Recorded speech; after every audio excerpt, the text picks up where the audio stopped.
Hi, I'm Rebecca Mooney, Executive Director of the Melrose Alliance Against Violence, and it's my honor and privilege to welcome you to the 25th Annual Candlelight Vigil as part of Domestic Violence Awareness Month.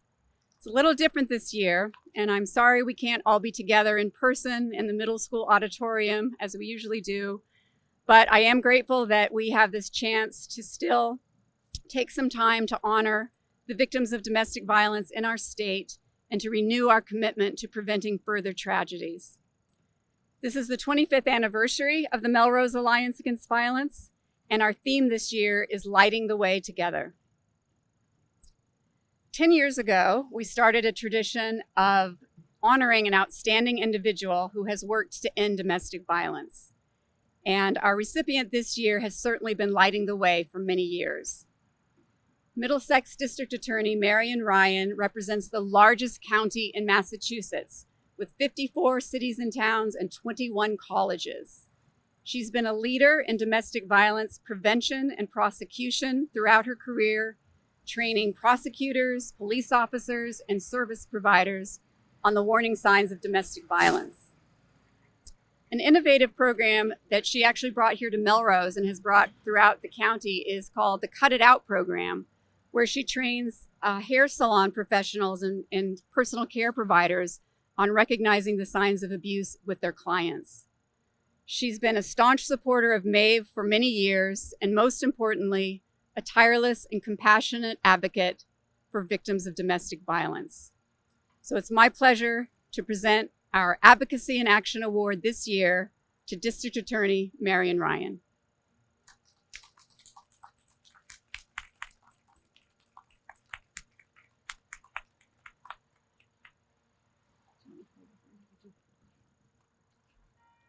Thank you. I am so honored to receive this award today from MAVE, and more importantly, to be with all of you to celebrate MAVE's 25th anniversary. Back in 1995, long before people were talking openly about the issue of domestic violence, MAVE began bringing people together to make the community aware that this was our issue as well, and to start the collaboration, which has provided help and safety to so many, many people. I was particularly struck by the theme of this year's celebration, because we all know that with the work that MAVE does, we do get people to safety. We help them restart their lives. We give them an opportunity to recover from the abuse that they have suffered. But what we sometimes forget about is that we are often literally bringing them the light. When I was a young prosecutor, a case where, in addition to the abuse that she had suffered, the fear that she had known, and the horrible violence in which her children had grown up, a victim told me that the most difficult part of what had been happening to her had been the absence of light. And I thought maybe we were talking in a metaphorical sense about how dark her life had become. But instead, she explained to me that she developed a safety strategy. When she would hear her abuser coming home at night, she would turn off all the lights in the house. And she did it for two reasons. One was she hoped, and sometimes was successful, in convincing him that everybody was in bed, and that he would stumble off to bed and it wouldn't be another bad night in their house.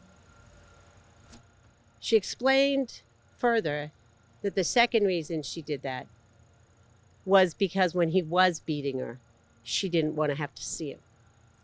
That one of the hard parts was watching the crazy glint in his eye, in the way he seemed satisfied when he hit her, saw blood, heard a bone crack. Now that's an awful and terrible way to live in your own house. And MAVE has helped that to end for so many people. But perhaps the most compelling part of what that woman told me was that beyond everything else that she was enduring, like so many people we see in this work, she had grown up in a very chaotic, violent household. And one of the things that she feared most was sleeping in the dark. And she hated the fact that she couldn't leave a light on in the hall, couldn't have a night light. She couldn't have a night light plugged in because that might incite further violence. And we were able to collaborate, get her services. She got treatment for her physical injuries, treatment, mental health treatment for her kids, for herself. With some help from her landlord in the community, she was able to get herself resituated. And a long time later, after the criminal prosecution, when we talked about how far she had come, how well her kids were doing, how she had a job, she was supporting all of them, she said the best thing is I can leave the lights on all night. So as we celebrate Maeve today, just remember the value to people of the work you are doing, not just what we see, but what happens in their house in the dark of night, and that we give them the opportunity to keep the lights on. So thank you. Thank you all for being here. Thank you so much, DA Ryan. Since our vigil last October, 12 people have died in our state as a result of domestic violence, 11 women and 1 man. Let us remember and honor them now. Jason Svedberg, age 40, of Worcester, was killed on October 18th, 2019. Mary Fairburn, 57 years of age, in Groton, was killed on October 20th, 2019.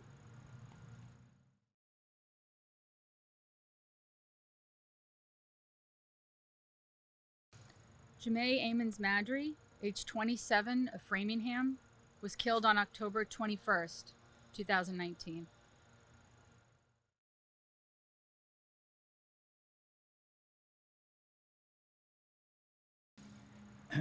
Shanique Roldan, age 34, of Springfield, was killed on November 3rd, 2019.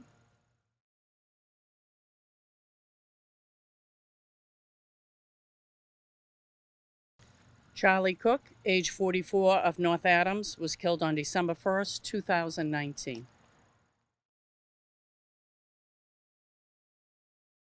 Carla Rodriguez, age 20, of Hudson, was killed on December 12th, 2019.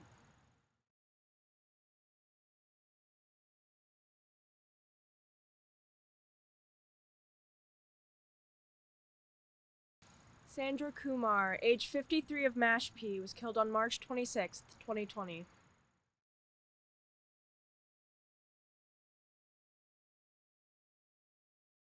Martiette Du Bois, age 57, of Wareham, was killed on March 27, 2020.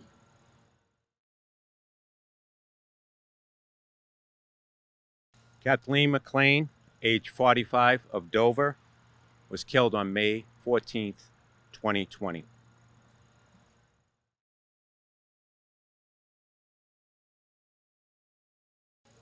Amber Pereira, age 30, of Somerset, was killed on June 27th, 2020.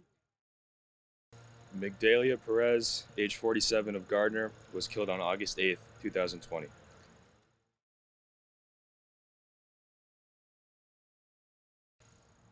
Megan McNeil, age 27, of Worcester, was killed on August 17th, 2020.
Thank you so much, Jenny and Alistair. That was just beautiful. And thanks to all of you who have participated here today. Everyone who participated in the vigil are leaders in our community in different ways, and we thank them for helping us to carry the victims in our hearts as we light the way together. I'd like to invite everyone to participate in the walk on October 24th and 25th. Again, it will be a little different this year. In order to keep everyone safe, we invite you to walk individually, with a friend, with your family, with a small group, anytime over that weekend. The walk route will remain the same as in the past, and we're asking folks to register this year by going to our website. And once you register, you'll receive a map of the walk route, as well as a list of 25 things to look for along the walk. One of those things is a beautiful mural, you may have seen it, on the brick wall outside at the Melrose Y that says, "Be the Light." It was painted by our friends at Follow Your Art Community Studios. And we invite you to stop by, put yourself in the mural, take a picture, and send it to us. We would love to see your pictures. These are tough times for many people, but especially for those trapped in abusive relationships. Maeve's services are needed now more than ever. The support of this community during such difficult times has been incredibly heartening and overwhelming. Thanks to all of our walk sponsors, as well as those of you who have registered or have donated. Together, you have raised close to $50,000 for Maeve. We thank you so much. We want to give a special thanks to our Beacons of Light sponsors, Amazon, the Melrose Bank Charitable Foundation, and the Wakefield Cooperative Bank. Huge thanks also to our community champion, Joe Garino of LCM Plus, and to our hometown heroes, Stevens Auto Body and the Melrose Running Club. Many thanks also to our community VIPs, Hannaford and Dumas Printers, Carolyn and Tom McDermott, and the Melrose Rotary Club Charitable Fund. How are these funds used? They fund everything we do at Maeve. We hope you will watch our retrospective video that you'll see all the many programs that you are supporting. Thank you again for joining us, and we hope to see you on the walk route on Saturday or Sunday, October 24th or 25th. Thank you.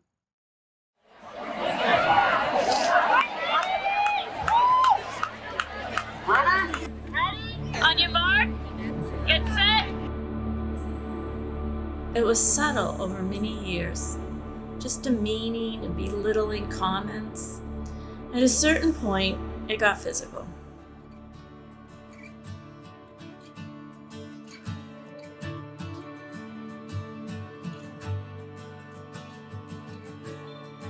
The way the Melrose Alliance Against Violence got started was the Melrose League of Women Voters did a study on the issue of domestic violence. And at the time, there were 150 restraining orders on file at the Melrose Police Department. And they realized that people, first of all, weren't aware of the problem, didn't understand it, and secondly, didn't know that there were resources for help. So even though we have grown and evolved over the years, the heart of our mission has remained the same, which is to raise awareness about domestic violence in the community and to help victims receive the help that they need to break the cycle of domestic violence.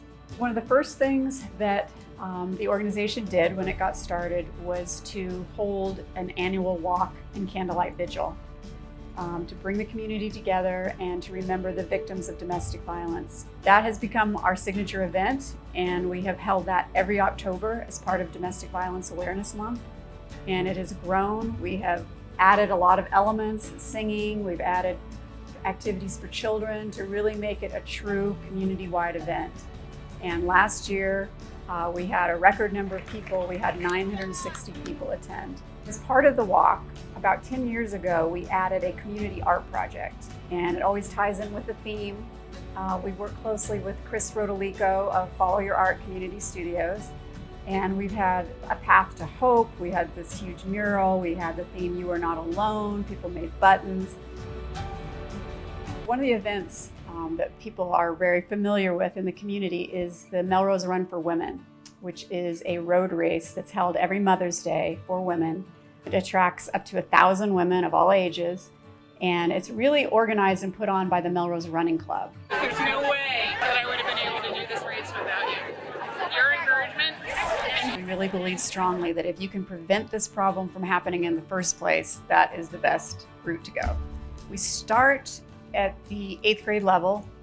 We go into every single health class, and we have a program that we call Healthy Relationships. And it teaches students the basics. What is abuse? What are the different types of abuse? What are the early warning signs? You're not gonna ditch me. I'm sorry, I'll try to find the time. How would you get help for yourself or a friend if you were in an unhealthy relationship? You will find the time. I don't understand why I'm not a priority to you.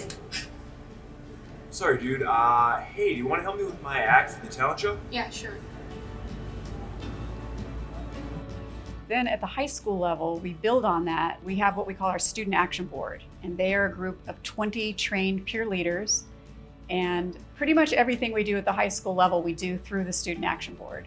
Number one, because they are incredible leaders and wonderful resources. And number two, because other kids listen to them more than they would to adults. The importance of talking and discussing issues, saying them out loud, putting it in a context where they're having a discussion about it with their peers is so essential.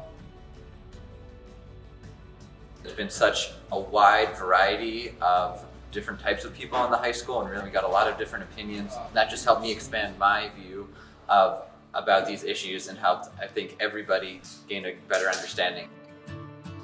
Something really impactful for me in high school was getting to facilitate in freshman wellness classes on the topics of healthy relationships. A lot of that is really what I do now as my full-time job. We started a mentoring program really based on the idea and the research that shows that one caring adult can protect against a lot of different factors, one of them being a victim or perpetrator of violence.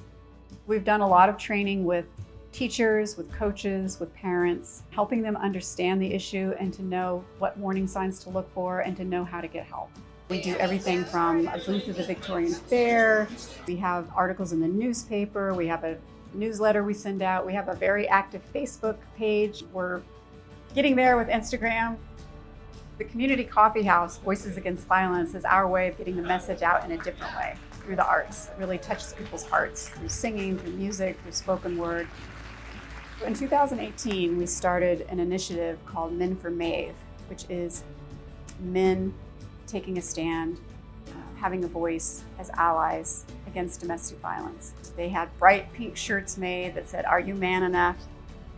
We have a support group that's been operating for 8 years. It meets every single week, free, confidential, run by a licensed clinical social worker. And this group has just been an absolute lifeline for many of the women in it.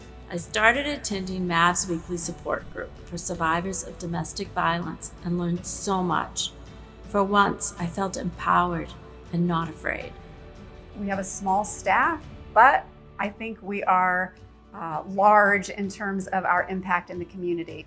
We have developed relationships and partnerships for 25 years with the police, with the schools, with the business community, with the clergy, with students, with parents. As a friend of mine said to me once, Maeve has become part of the fabric of the community. It's a complicated problem. It's not easy. I don't want to make it sound like all they have to do is call us and then their problems are solved. No, it's a journey. It's a process. But we have so many resources. We have so many partners that we can leverage that when someone does come to us for help, it makes me feel so good to know that I have all these people that I can call that will help the person and to be able to say to them, truly, you are not alone and we can help you.